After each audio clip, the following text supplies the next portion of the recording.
por exemplo, né, você tem um voo, uma grávida a bordo, e aí decola de Porto Alegre com destino à cidade do Panamá, né? Chegando ali, passando na saída ali chegando de aproximação para o Panamá, aeroporto fechou, não consegue, não tem mais autonomia para voltar para o Brasil, vai ficar ali um tempo e acaba nascendo a bordo, Delfina. Como é que fica essa criança? Onde ela nasceu? De que nacionalidade ela é? Como é que fica a vida aérea, do comandante? ela fica completamente aérea, essa criança. Já que o Euler citou o meu nome, deixa eu contextualizar um pouquinho para a Delfina. Delfina, ele fala isso também porque com esse programa, eu estou trabalhando o meu medo de voar.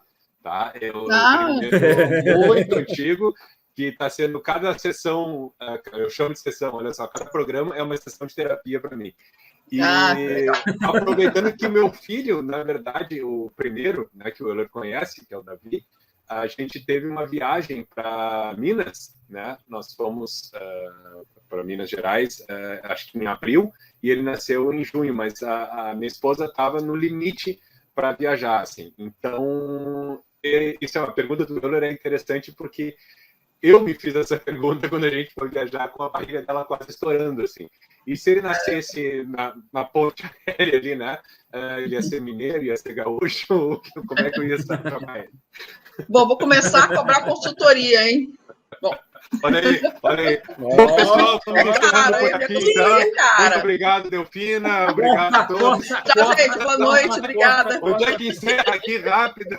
Boa noite. Acabou. Olha, eu vou falar... Esse é um dos assuntos mais legais que tem, chamado extraterritorialidade na aviação. É um tema que dizem duas correntes, mas eu acredito, eu sigo uma, vamos dizer, né? Que eu concordo com o que o Calazans também fala a mesma coisa, tem pessoas que vão divergir. Nós temos... como é que eu vou resumir isso? Nós temos diferenças de aeronaves. Nós temos aeronaves, vamos dizer, governamentais e as públicas, né? Como nós falamos da aviação normal. Vamos fazer uma ideia assim. O avião ele está passando, ele vai passar, óbvio, né? Por área onde é autorizado. Tá. Quando acontece uma coisa dessa que você falou, o piloto, né, no caso, que vai ver a área que ele está percorrendo e vai ser feito um registro a bordo. Então, por exemplo, aí eles têm o material correto, né? Nasceu no local tal, passando, sobrevoando, vamos dizer. Por quê? O raciocínio que a gente pode ter de uma maneira muito simples, isso aí, quem teve aula comigo sabe que isso é uma discussão enorme na sala, porque cada um tem um ponto de vista, mas vamos imaginar isso, por onde o país que está passando, né? Nesse sentido, muito simples. Mas o que vai dar esse documento vai ser o que o piloto vai escrever a bordo, porque ele vai ter as ferramentas, ele sabe o que está acontecendo e ele vai dizer. Aí nasceu em outro país, aí tem um procedimento das autoridades locais receberem aquele avião que não estava programado, por exemplo, para pousar lá, né? Para receber essas informações, conduzir os passageiros para o local adequado, onde vão ser ou colocados em outros voos, Agora, a questão da documentação vai caber ao passageiro que teve a criança naquele sentido, ele vai receber essa documentação. Respondi? Porque é muito complexo esse assunto. É muito legal. São quase 2 aulas quando a gente fala muito sobre legal, isso. Então, o Davi podia ter. Não é tão simples assim, tá? Aí, não é tão simples assim, porque existe diferença. A aeronave que o presidente da República é considerado Estado, existe a concessão. O que é concessão? A Constituição Federal fala que é um dever do Estado, educação, saúde, transporte. Então, é feita essa concessão para que possa ser explorado comercialmente. Existe todo um sistema aí, não é tão simples assim como a gente está falando, mas vale a pena o estudo. Mas só uma curiosidade, Delfina.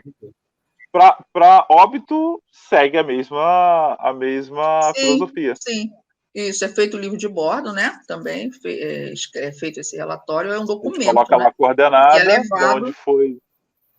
Que é levar, o que aconteceu, o que levar. Agora, por exemplo, uma das coisas que às vezes cai muita confusão. vamos dizer que foi no Brasil, faleceu depois que o corte dos motores, né, dos 30 minutos, aconteceu isso. Aí tem que ser feita uma análise, se aconteceu aonde, como. Já estava a porta do avião aberta, já estava sobre a competência, sobre a concessionária, já estava responsável. Tem que ser feita toda uma análise disso também. São várias situações que podem acontecer, entendeu? Interessante, interessante. É muito legal. Posso fazer mais uma pergunta ainda, de curiosidade, em cima desse ponto? Se eu souber. Vamos lá, a gente está sobrevoando. Vamos ver quanto vai nos custar isso antes. Calma. Estou só anotando aqui no meu caderninho os valores para mandar aí para o show. Ai, meu Deus do céu. O taxímetro não para aqui, mas tá, vamos embora.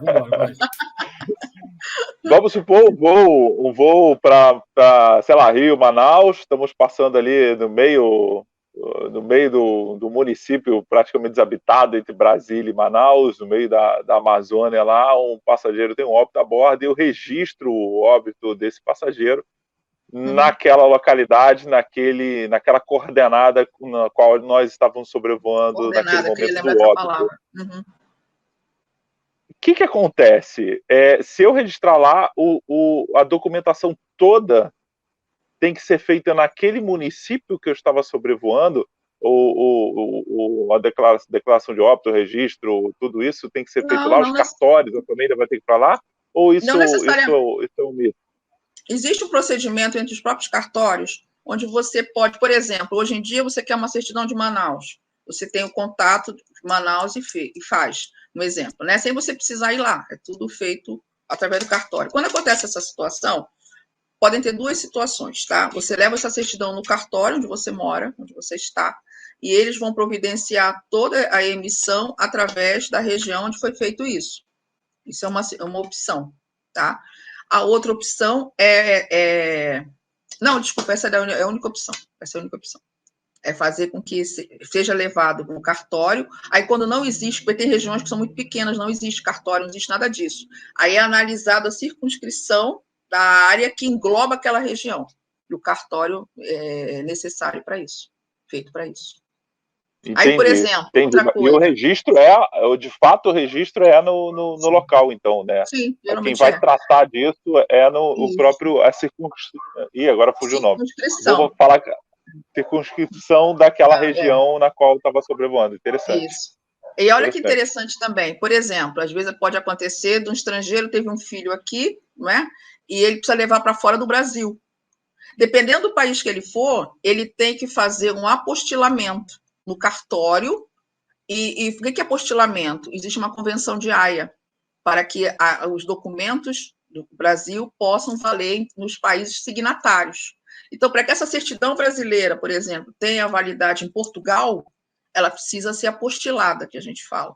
Aí tem um procedimento no cartório, onde eles fazem o apostilamento daquela certidão para ela ter validade legal fora do Brasil, mas o Brasil tem que fazer parte da convenção, no caso, o Tratado de Haia, que reconhece esse documento fora do Brasil, entendeu?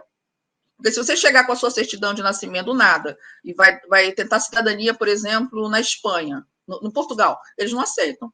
Tem que ter todo esse... Porque fica uma coisa, um reconhecimento internacional, entendeu? Tem muitas nuances assim. Entendi. Isso aí, com certeza, pelo pouco que eu pesquei, dá muito pano para manga. Sim. Se a pessoa não tiver conhecimento, Rodrigo, se tiver, não, vai tranquilo. O problema é que não, sim. Não conhece. Pano para manga de assunto, né? De assunto relativamente a essas questões